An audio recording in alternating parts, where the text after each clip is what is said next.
DM Neal here, because DM Celeste and I have been lifting the mental weights in a whole nother gym.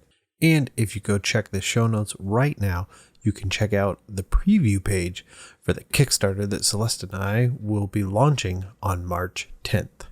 And it is for the ultimate guide to hair. It's got backgrounds, subclasses, races, spells, magic items, monsters, and even some deities. It's as insane as you think it is, and probably more. So definitely check it out in the show notes. But with that, let's head to the episode.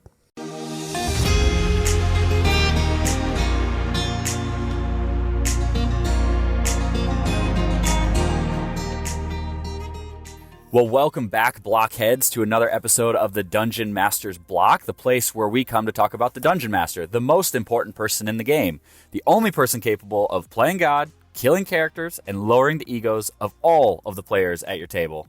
I'm one of your hosts, DM Chris. And I'm DM Mitch. And I'm DM Neal, aka Joke Maniac. And today we are entering into our second top 10 list. Last week you got to hear mine. This week, whose are we getting to hear, fellas? It's me. Ooh. And it's you. DM Neal. The hardest part was choosing what order they would be in. Oh, I feel like that's something you always struggle with is like, putting them in a specific order. You just don't want to it's hard to say this one's the worst of the best. Yeah, Yes. but it's not, sometimes you do clearly know, like, this one barely even made the list. Like, there are those every once in a while. Yeah, this is a throwaway one. Like, let's This be was real. the I one needed that took a me, 10th last one. second, right before we sat down to record. Right.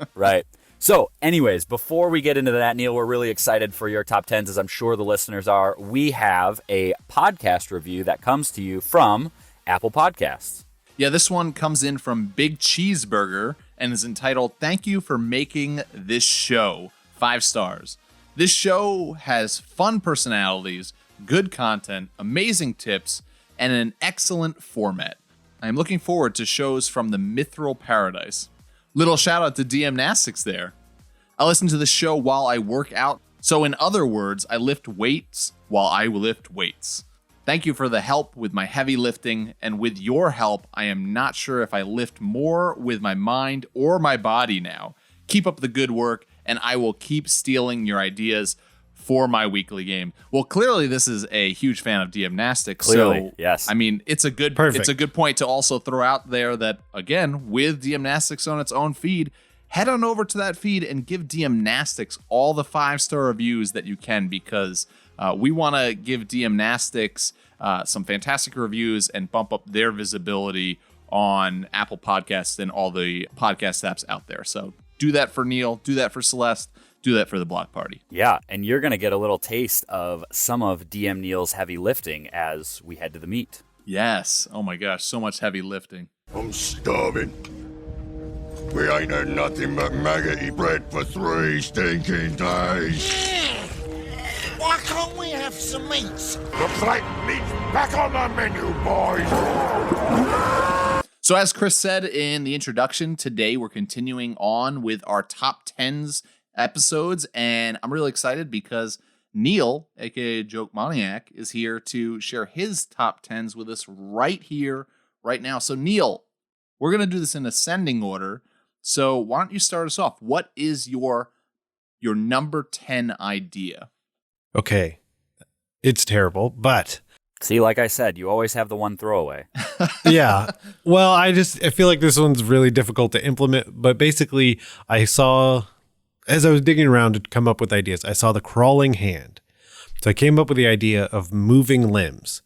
Basically, in your world, people's limbs have detached, but they're alive, and they're all moving to a certain location. A certain location? Yeah, so there's just this in mass, just like these hands and feet and limbs just moving through the countryside. And the players have either been affected or been contracted to figure out what's going on. I mean, that in itself sounds like a very Halloween-like campaign adventure to me, because it just sounds creepy and disgusting. It sounds so gross. So nasty. And then figuring out, like, what do you do? Like, my foot is gone. Yeah. Well, it makes me think of my wife and I are rewatching the Harry Potter movies, and the part where all of the spiders start heading to Aragog out in the Forbidden Forest. Like, I'm just Yes. wondering if there's like some either like golem that's growing bigger and bigger based on the appendages that it Yes. is absorbing somehow, Or two golems, a foot golem and a hand golem. yeah, Yes. yeah, or just a flesh golem that is growing. Like you've come across this thing and it's got like 1,000 arms or something like that sticking out, and it's massive. It's like a colossal sized creature at that point. Now I got to ask you guys, especially Chris, as you're kind of bringing up this, like, here's what this is actually the reasoning behind this. When we say a golem created out of hands and feet, right? Like out of limbs, are you picturing like a humanoid golem made out of hands and feet? Or are you picturing like for like the hand golem, you're picturing like a giant hand creature made out of tiny hands and a giant foot creature made out of tiny feet? Yes, kind of both. I mean, the one that I had for kind of like the legs was if it had like some sort of torso body, but it had, say, just thinking of a spider, if it had 8 legs, the legs just keep getting longer and longer and bigger and bigger. They don't necessarily grow like 1,000 of them, but it just keeps growing bigger and bigger. It's just this massive, weird, disgusting looking leg golem thing that is growing in like this cavern or something like that, just waiting to break out, and it just sounds gross. The other one is a mortifying version of the hamburger helper. Oh, gosh. Yes. Or maybe they're multiple golems and eventually they all get together and like Power Rangers create like a big humanoid. So it's like leg golem attached to torso golem. Yeah. Oh, gosh. Yes. Mighty Morphin flesh golems. Disgusting. Oh, man, that's a TV show right there. Let's get that made. Yeah. Come on, Stephen King. Where are you? A little behind the times, pal. Let's go. Ooh. I That's also an love awesome the idea of like PCs waking up with missing limbs just because there's this weird magical thing going on and they're falling off all over the world. Well, and you could have it where it's like it either hurts them significantly when it comes off, or they just wake up and it's gone and they have no idea and it didn't hurt at all. They reach to get their glass of water by their bed and like they're like, what? Why didn't I get my glass of water? Right. Oh my gosh, my arm is gone. Yeah, exactly. Just knock it off the shelf. I love that idea. Well, that was a fantastic start. And you thought that was your throwaway idea, Neil. Yeah. I'm excited to hear what Yeah. That number might 9 be is. the best one. We're gonna get fan art and everything of this. Disgusting. Disgusting. So number 9, Neil. What's your number 9? So I feel like this is a pretty common one, but I don't feel like we've brought it up before. But I just entitled it, "What's in My Pocket?" And basically, the players are going through town and someone places something on them rather than taking something from them. And obviously it could be that it's something that's cursed, which I think is super funny. And it could be that something's stolen, or one of the things that I thought would be most interesting if it's some kind of like extra dimensional pocket that they've been placed now in their clothes. And like, what does it lead to and what does it cause? But again, I guess I just like messing with people because now you just, all of a sudden, this different thing is happening to you and you had no idea. Yeah, you just have like this dimensional pocket in there and you're just pulling out random stuff that you have no idea where this came from. Like you could almost create like a interdimensional pocket that all of a sudden they pull out some technology that they have no idea about. Like they pull out a futuristic moon laser weapon or something, and they're like, what the heck is this? What is going on? Could be really interesting. I feel like this is the type of cool idea that a DM gets. Like, oh man, yeah, next time they go into a city, I'm going to do this thing. They're going to bump into some guy, and this guy's going to plant this thing on them. And then like 2 hours later, you as the DM are wondering why the players have fixated on this thing that you did to them and are not paying attention to the main storyline. And then you realize, oh, this is my fault. I did this to them. The other way I thought you were going to go was, and 3 years later, playing in the same campaign, they have not gone into a city. That too. Yeah, I like that idea. I think there's a lot of potential there for that one. Yeah, it really opens up a whole bunch of opportunities of what that is that they're putting in their pocket too. Number 8. So with the fascination of Eberron and it being reintroduced and things like that, I thought we would bring up a classic monster that is much more terrifying and have a rust monster infestation. Ugh. Because now you have these lightning rails, you have these trains, you have a lot more metal just in your day-to-day life. And I think rust monsters would be mortifying in that scenario. And then having your players figure out different ways. Makes me think of the old X-Men movies where Magneto was in like this plastic cage rather than having any metal ever get close to him. And so them having to figure this out so that they can even just exist.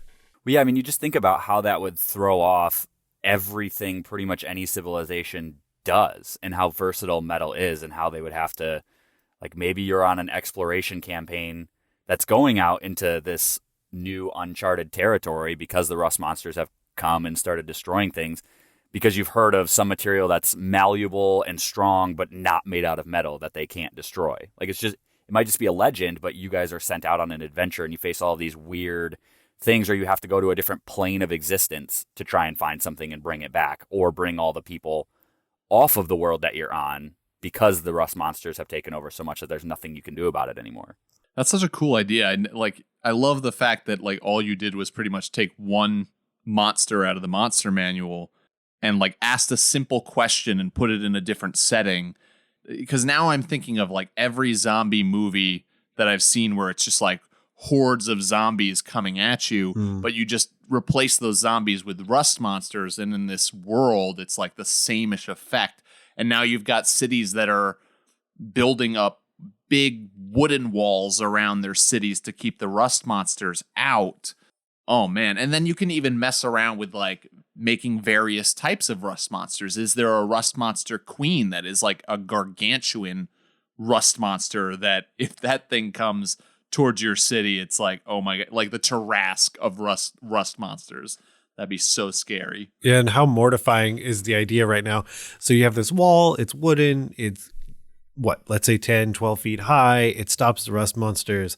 And then you have your players there like ready for them to break through so that they can fight them. And all of a sudden there's just this wave that flies over the top. Yeah. And you're just like, oh, well, what do we do? Well, okay, we die. They can fly now? And why not? They're very insect-like creatures. That makes so much sense. And maybe there's just there's a whole bunch of variants to them. Maybe there's a breeder one that you shoot it and you kill it and it explodes, and then there's 10 other rust monsters, and it's just another problem that you have to deal with. This is very apocalyptic around one single monster, but I love it so much. Well, so yeah, I think especially if they're like invading from like a different dimension or something, like the world may know how to handle just normal rust monsters. Or if it's like Pacific Rim where all of a sudden there's this rift open and it's like different ones just keep coming, and it's just, you have to figure out how to survive against ones that fly or ones that have extremely long tongues or have really like whatever it might be. I think as a GM or a DM, it helps you be creative in the ways that you're repurposing monsters. You might take a statistic from a different one, like now all of a sudden they can smell really well, and so you're taking the scent statistic from a different monster. And you might think that not living in that city and living out in the woods might be a good idea until they start to be able to smell really well, and then you're just screwed, you know? Yeah, I like that idea of them coming through a portal, because I imagine a portal just opening in the middle of like a huge metallic city. And the way that you introduce this to your players is you have your players, they're traveling to a city and they get to that city and it's completely destroyed. Right. But by that time, the rust monsters have moved on because they've eaten everything. Right. So it's just like, what happened to this place? And like, this is happening all over the world, but they leave nothing behind. Maybe a couple stragglers like get away to tell the tale. But especially if you don't know where it's going to happen, that makes it even more terrifying. Yeah, totally. All right, Neal, what's your number 7? Good. I'm glad you're keeping track, because I didn't know what number it was, because I didn't number these. So I've been going through the Dungeon Master's Guide one page at a time. And if you're super interested in that idea, you can go to Twitter and look up #DMGC2C, cover to cover. Oh, nice. And one of the weirdest things when I got to the government page was a thing called a kleptocracy. And it's exactly what you would think it is. A government is composed of individuals primarily seeking wealth for themselves, often at the expense of their subjects. So it's like an entire nation run by thieves' guilds.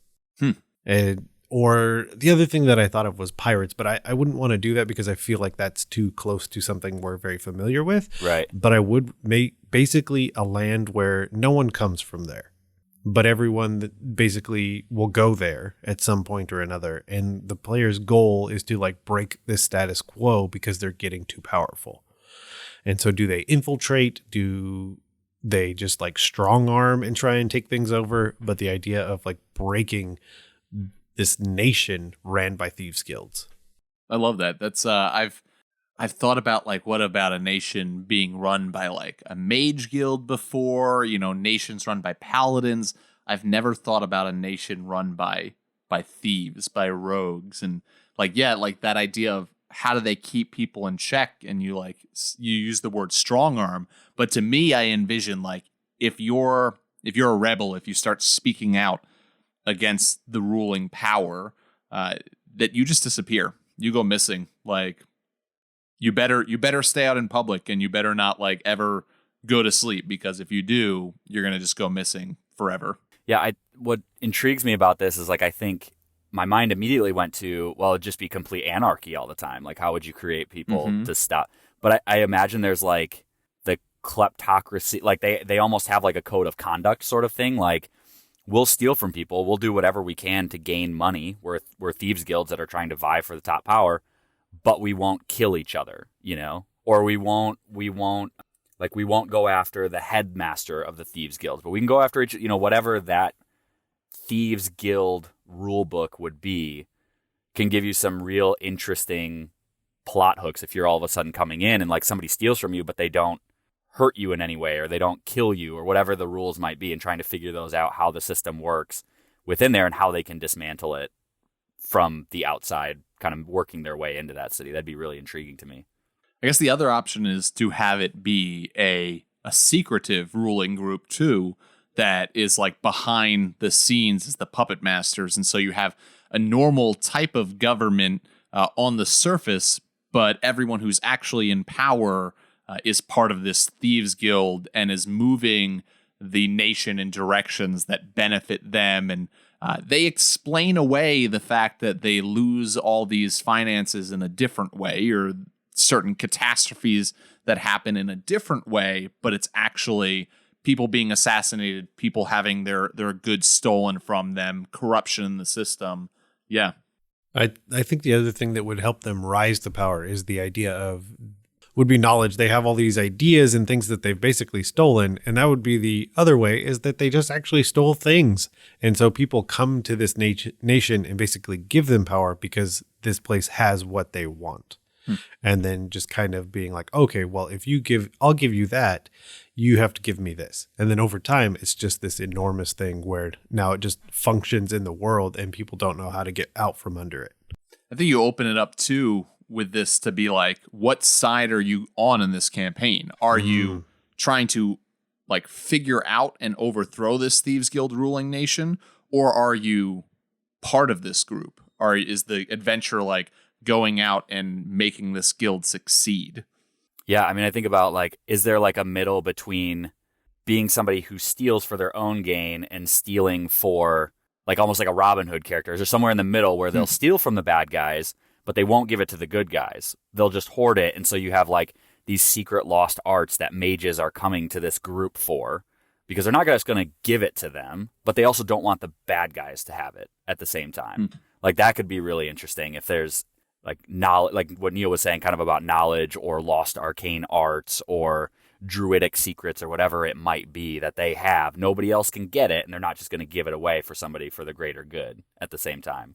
That'd be really interesting. Well, and even Chris, you mentioning Robin Hood makes me wonder, like you could even put a positive spin on it, and it doesn't have to be a malicious, greedy, ruling government, but perhaps they're pulling the strings, they're doing this, and they're doing it for quote unquote the right reasons. Like that really just opens up a whole nother idea of how this government runs and what the morality is behind it. And maybe it even started that way, and now it's gone the other way, because eventually you put people in power like that are willing to steal from others, and it's going to probably go the other way. Totally. Eventually. Nobody can keep it in check forever. So, all right, Neal, what's your number 6? So this is another one that I got from the Dungeon Master's Guide. It's bringing back the dead. There's this sentence that I didn't know what to do with other than to showcase right here. A soul knows the name, alignment, and patron deity, if any, of the character attempting to revive it and might refuse to return on that basis. Okay. Like, so literally, so I die and now I know everything about the person that's trying to bring me back. Yeah. That blows my mind first and foremost. But then just to be like, wait a minute, you're lawful evil? No, I'm not going to do this. Then I'm not going to let you bring me back. And so the other thing I thought was a campaign centered around an NPC who wants to come back, but it has to be the right person to bring them back. And so now maybe it's a quest for this insane combination that it needs to be. So the one I wrote down is a lawful good cleric of Lolth. And finding that person. It has to be this exact mix that this person wants. And there needs to be some level of MacGuffin tied to returning them to the world. Or else the player would just be like, well, that sounds like a lot of work and I don't want to do it. You did. Yeah. Yeah. Yeah. Two ideas that kind of come from that in my mind. So I think there's campaigns where I remember I played in one of yours, Mitch, where like one of my characters died the first night that I came, right? And so we had 3 in that campaign that we were kind of playing. It was a Sons of Bastion campaign that we played in. But I wonder, like, if somebody's going through a campaign and one of their characters dies and starts playing a new one, and you were trying to go up against this bad guy or whatever, you had this entire funeral session for this character. But then all of a sudden, like, you kind of pause, you tell everybody to go out of the room, and then you say something to the effect of, your former character is trying to be risen from the dead. And you know who this guy is. You know who this, like, you've been chasing this kind of faceless, voiceless character, but you know that they're the overarching bad person. And now you know about it, but your character's dead. And then there's like maybe this separate thing that goes on where your character that's dead is trying to get a message to your current players about who that person is because they know all of these things about this character. I think that could be really interesting. You could also stretch it back further and say, like, you could bring back characters from previous campaigns that all of a sudden are trying to be raised for whatever purpose in a current campaign. Those were kind of the 2 ideas that I had off of what you said, Neal. Yeah, I love what you just said about it being like you could take that idea that, you know, Neal, you just had, and like you said, Chris, if you have a tragedy where you get to the table the first night and a person dies, having this be a way to have maybe that character stays dead, or at the very least, maybe that character stays unplayable for the future and it becomes an NPC, right? That now you as the DM are like, all right, we're going to continue the story with this character that you put work into. You're still going to have to create a new character, but like this character is not just going to be garbage. We're going to like work him into the story. But yeah, like what happens that at the end, like almost like a post-credit scene, right? Like that soul is being called, and is it called by the villain of the campaign that this is the way that you introduce it? And does the soul make compromises to come back and eventually gets turned against the party and becomes a villain in him or herself? Like that's a really interesting way to put a positive spin on something that usually when we're playing and we lose a character, it's kind of a sad thing. Yeah. So. Well, and then you don't really ever revisit them again, except for maybe joking about it. But I think that idea, what you said about the soul might know and refuse, but then there's like this negotiation that's going on between the person that's trying to raise the PC from the dead, and they make compromises. Like, what kind of compromises did they make? Like, we'll raise you from the dead, your family will be protected, but you can't ever go and see them again, you know? But if you don't come back, your family's going to be killed. Like, so there's all of those interesting negotiations that could go on between the person that's trying to raise the spirit and the spirit that's trying to be raised at the same time. Could be really interesting for some cool role-playing moments. The thought that I had off of your idea, Neal, was what if it is like the start of the campaign is your PCs are all dead. And that's how you bring them in. You bring them in like in the middle of a battle and you describe how they're each like killed off in that battle. But their souls now are trying to get back for some unfinished business. But like you said, they need the specifics to be fulfilled, because especially if it's like they're all a bunch of paladins or some religious twist to it. Like they need to be brought back by someone specific. And it may on the surface seem like, yeah, they're like you said, a cleric of Lolth. Okay, but they don't fit that. And I need to go out and find. So the whole campaign is you playing as these dead warriors and trying to find the right person to bring them back. And then you just have battles with other spirits on the ethereal plane. And that's like this twist to this adventure, which then you get to ask all these fun questions about like, okay, so now can we play on a battlefield in which we can all fly and go around because we're ghosts? Like, do we have that ability? Is there no like being stuck to the ground in this campaign? Is there no being stuck to like not going through walls and things? We just have like free movement completely. It opens up a whole different world for you to play in based off of this idea that you gave. Which is awesome because we can get right into my number 5. Awesome. Yes. Which is basically what you just said. Yes. Great. Neal's number 4. Let's go. Just listen to Mitch. Like, that's exactly what he said. Yep. Honestly, it's 100%. So I said being dead isn't dead. TPK happens, game over, roll up new characters. No. And so, just like you're saying, for some reason, you have to find what that reason is that works well for you, but some reason the afterlife process is broken. Yeah. And all of your players are waking up in either someplace they shouldn't, or there's a specific deity that has basically decided to intercede on that process and needs something from them. It's a weird contingency to have in your pocket because you kind of have to be dependent on the idea of a TPK, or like you were saying, Mitch, starting out that way. But yeah, just like you said, this weird digging through the afterlife. And my other thought was that, okay, so they've completed the task and then the deity just steps away because they're a deity. They don't care.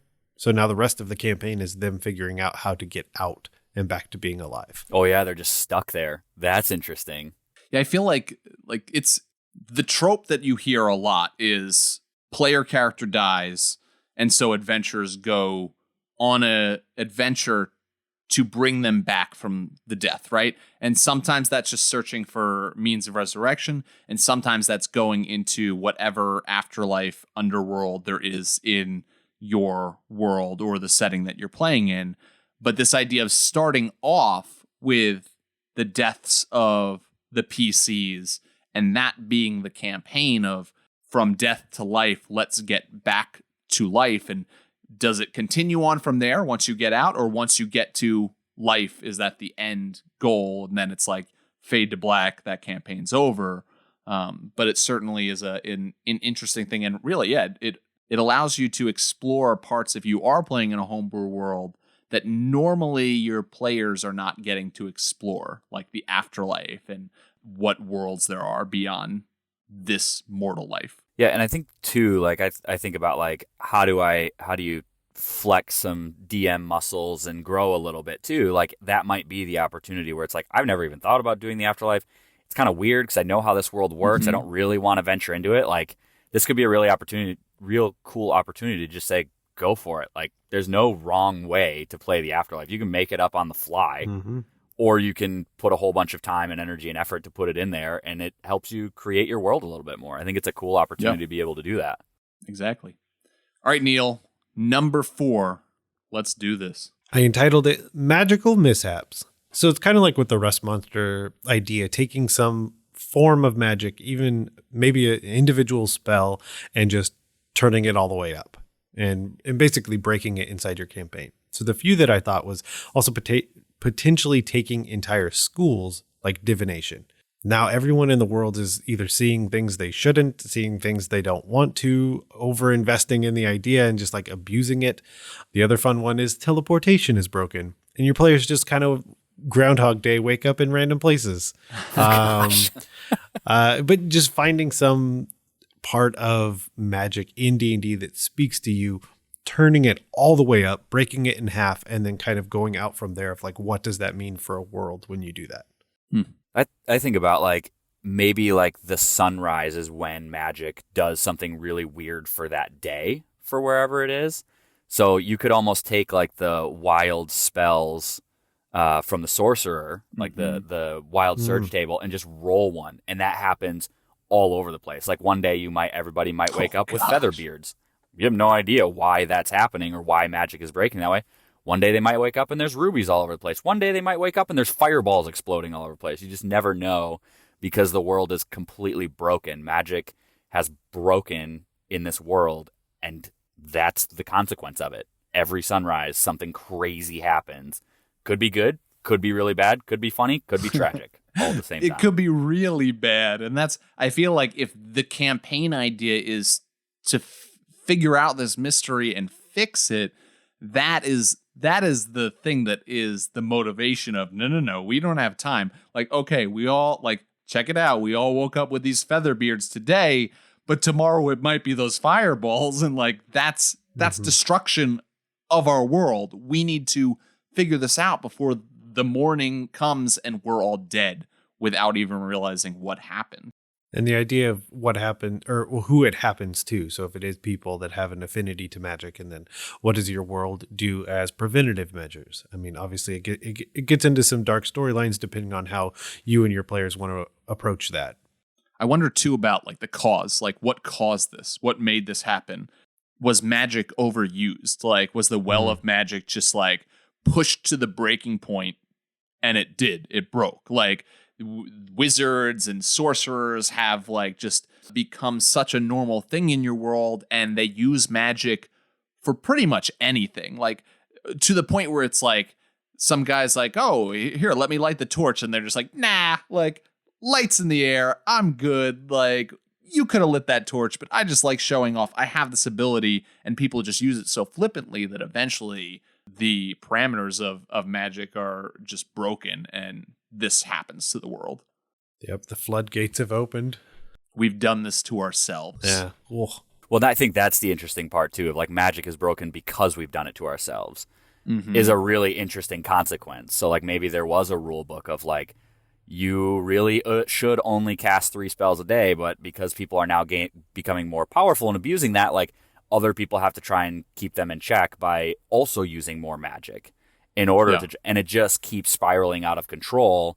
And maybe it's just a hard reset. Like all of a sudden, like they can't do anything after a while. There's no there's no sorcerers, there's no wizards, there's no there's nothing for an extended period of time. Maybe that like becomes a whole era in your world, is there's no magic while the well, if that's the idea we're going with for how magic works, replenishes itself. Yeah, or it's just chaos magic, like totally going off and there's no way to control it. Now you have a religious, or not religious, but like magic zealots like out on the streets holding up signs like judgment has come, like our doom is near, we've brought this upon ourselves, like we deserve this, like screaming in the streets. Yeah, or maybe it's just arcane magic is done. So all of a sudden there's a whole bunch of sorcerers who still want this power, who are trying to become clerics now because divine magic is still a thing.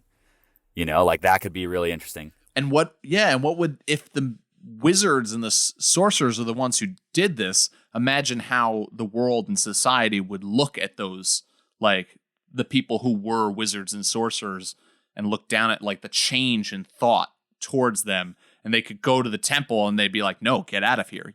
We have to use our divine magic.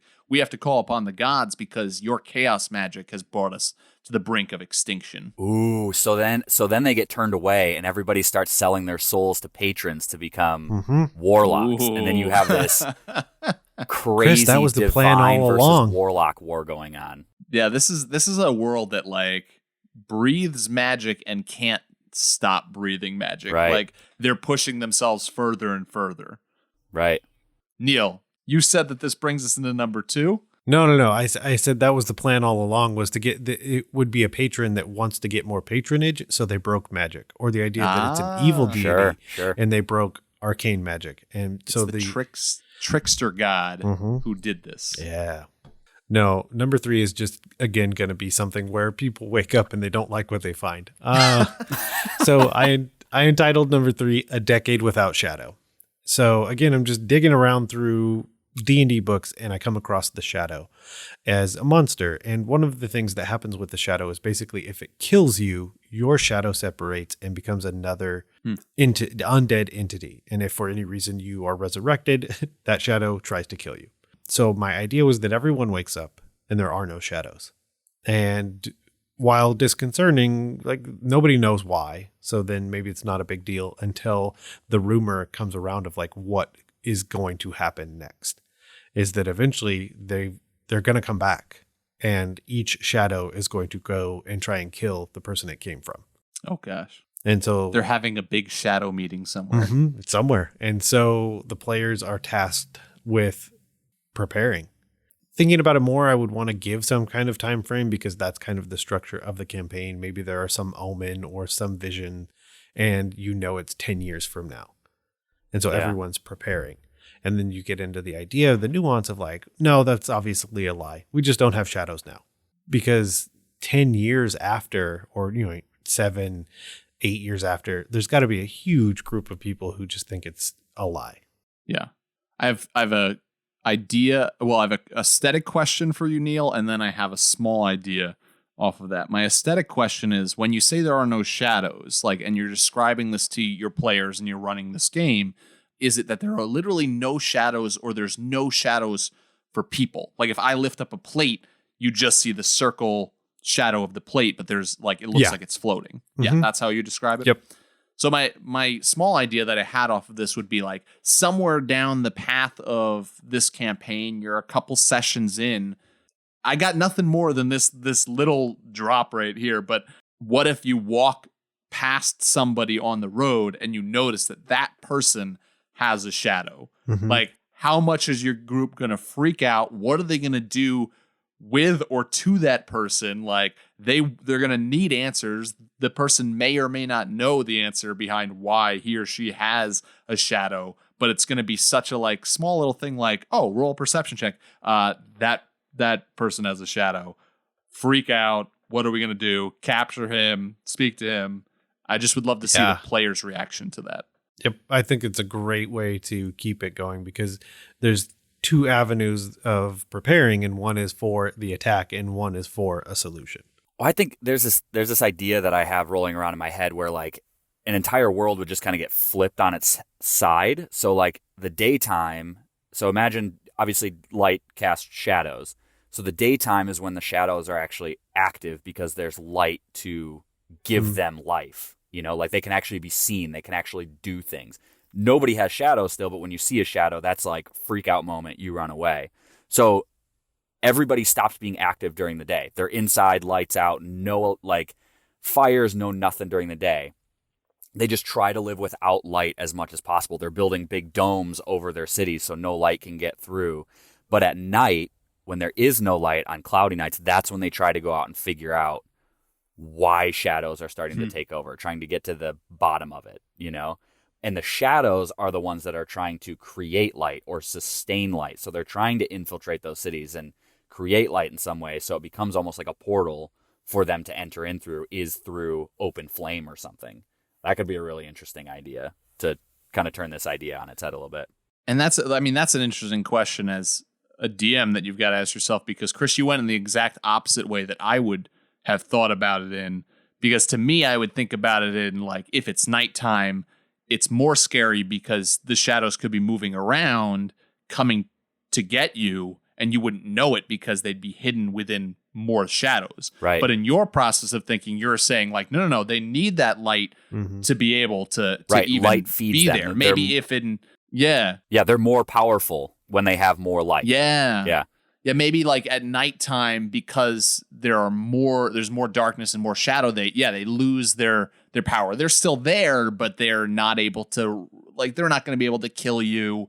They'd be very weak. So that's kind of the one defense. And you have like, that's weird. Then you have people like just running into darkness to hide and like turning off the fires and like, that's living in their dark homes, boarded up during the daytime. Well, if they have to go out somewhere, they have to cast or have an item that has darkness imbued on it in order to go anywhere, right? They might bump into things. They might not be able to see where they go, but they know the direction they have to go. And they might step out for a second in order to see if they're in the right spot, but then they're right back into that darkness zone or whatever it is in order to travel. I think that could be a really interesting way to shake things up a little bit. Yeah, it makes me think of Bird Box. Yeah, totally true. Yeah. I mean, this is we haven't gotten to your next two, Neal, but so far this is my favorite of your ideas. I love this. I want to do this as a story. This sounds sweet. Oh, well, good. Number 1 is the absolute most ridiculous one I have. So we'll get there. Great. All right. Number 2. Let's do it. Okay. Number 2 is your entire campaign world is set on an infinite staircase. Wow. I hate that idea for so many reasons, Neal. It was a random picture I saw. There was no additional description. It just said infinite staircase. And it wasn't just a single like stairway to heaven, if you will. There were platforms. But it just exists as just one way to go from place A to place B is stairs. Yeah. And what the players find, where they go, do they stop? Who do they find? Are people coming back the other direction? Will they tell them anything? But yeah, there you go. It's almost like an infinite dungeon sort of crawl. Mm-hmm. But like certain, I imagine platforms could even be like entire cities. Like, yep. Yeah. Chris, why do you hate that? Why do I hate that idea? Because you did that in a campaign and almost killed one of my characters because they aged years. It wasn't infinite, Chris. It was like 40 years of staircase. Okay, calm down. But I think the thing that Neal, you said that was different than what Mitch did is that like it's an ongoing dungeon. Each platform, so it is a stair, but nobody might recognize it as a stair right away. They just might come to this massive cliff that they have to climb up, and then there's another platform that is an entire city or an entire country or whatever. Like it could be a massive staircase that the gods made. It could be a test from the gods. That's like, if you can get to the top through these things, like it's the hero's journey sort of idea.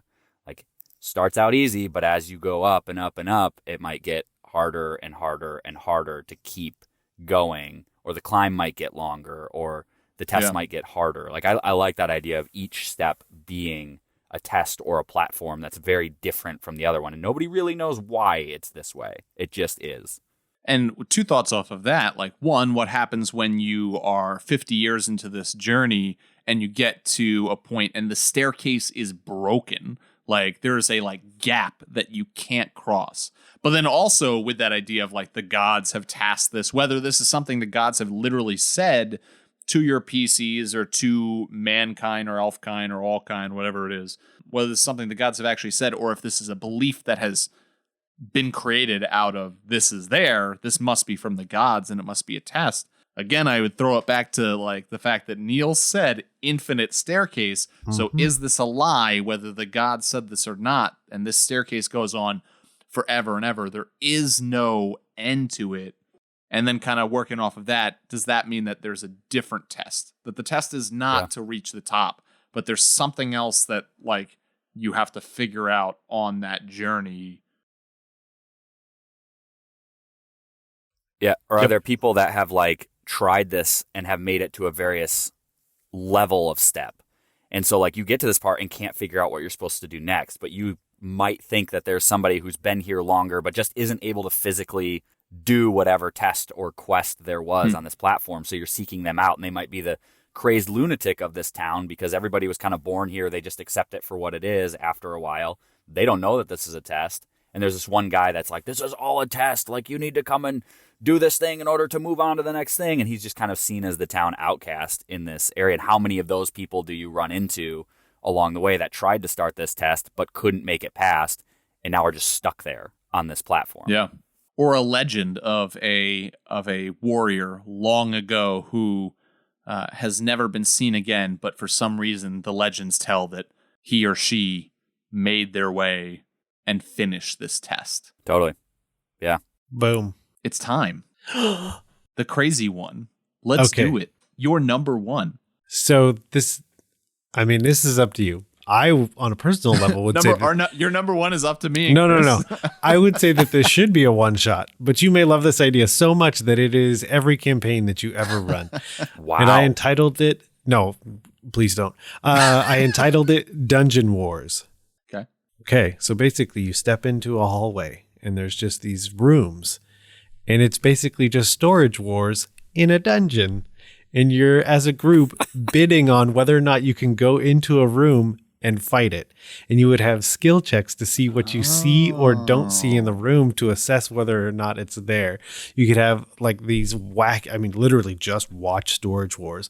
And you would have these wacky NPCs that are also bidding against you. Are they an actual adventuring group? Are they basically just this wealthy benefactor who has like this merc crew that goes in and clears these rooms? But basically, it's just Storage Wars inside of a dungeon. Yeah, well, and then you just you have these ongoing jokes with people as you go to the next one. That's all the storage units for this day, and then it's like, okay, we got to go back to town and rest. And it's like always like this extra dimensional place that you go into each time. And then there's like the newbie who's trying to bid for the first time, and you're like joking around with them that they are just stupid for bidding on that one, and then they never come back. They just die in there. And it was like, well, I told you shouldn't have gone in there, Or you have just the different factions that have their own personalities that each of those storage unit shows have.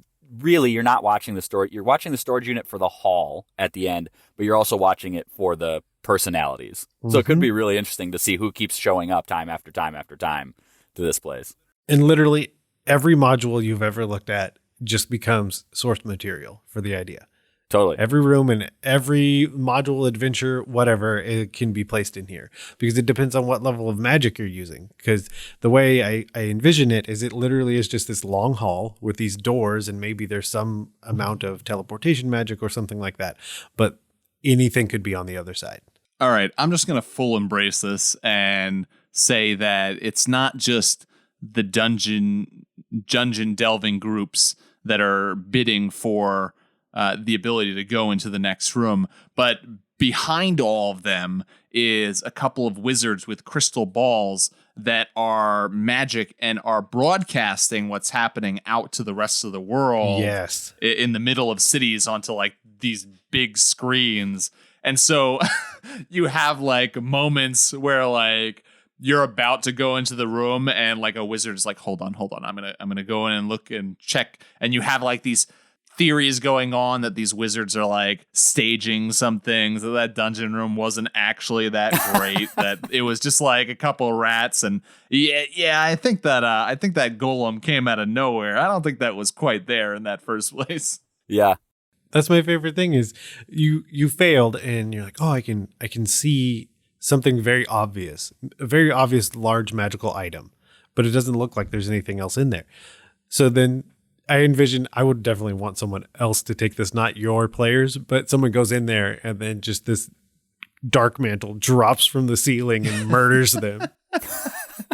Yeah, it's interesting. The people that are in there have no idea what's going on, and yet there's these people behind the scenes that are pulling all the strings. I think that's so funny to do. This episode of Dungeon Wars is brought to you by the WWWB. Yeah. Worldwide Wizard Broadcasting. Yeah. Gosh. Done. I love it. Yep. I would play in that game. I would run that game. I would watch that show 100%. Got it. That was fantastic. Top 10 from Neal Powell, right to your ears. Hope that you enjoyed it as much as me and Chris, I know we did, and just getting to come with all these ideas. I'm sure you guys just in listening have come up with other ideas off of Neal's ideas that he shared on this episode.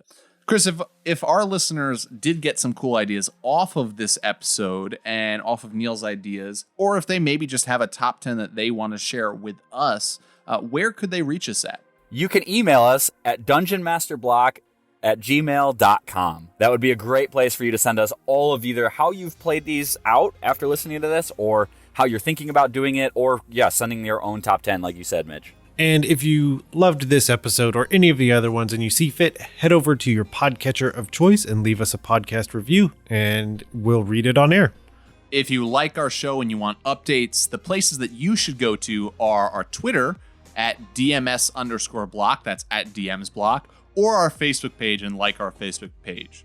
As always, the Dungeon Masters Block is a proud member of the Block Party Podcast Network, where you can check out other shows like DMnastics, Geek Wars, not Dungeon Wars, I know you're disappointed, Dungeons and Dragons and Daughters, and more. Yet. Can't see Dungeon Wars yet.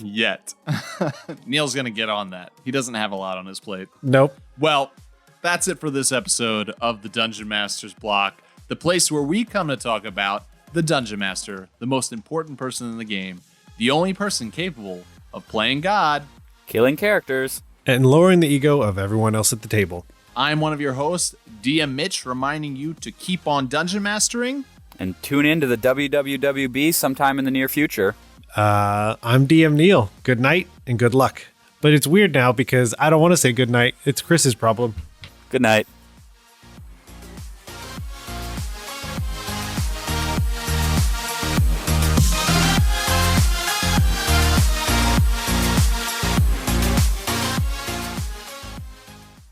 Yeah, you can email us at dungeonmasterblock. You can reach us at dungeon. Gosh, oh my gosh, I just said You it can reach too. us at WWWB. You did. Yeah. All right.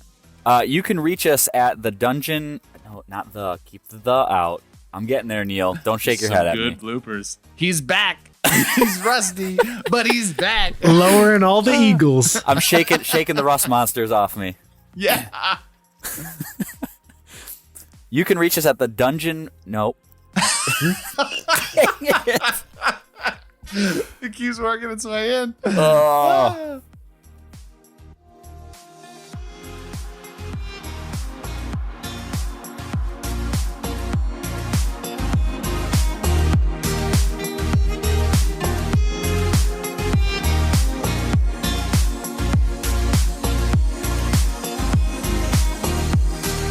Goodbye.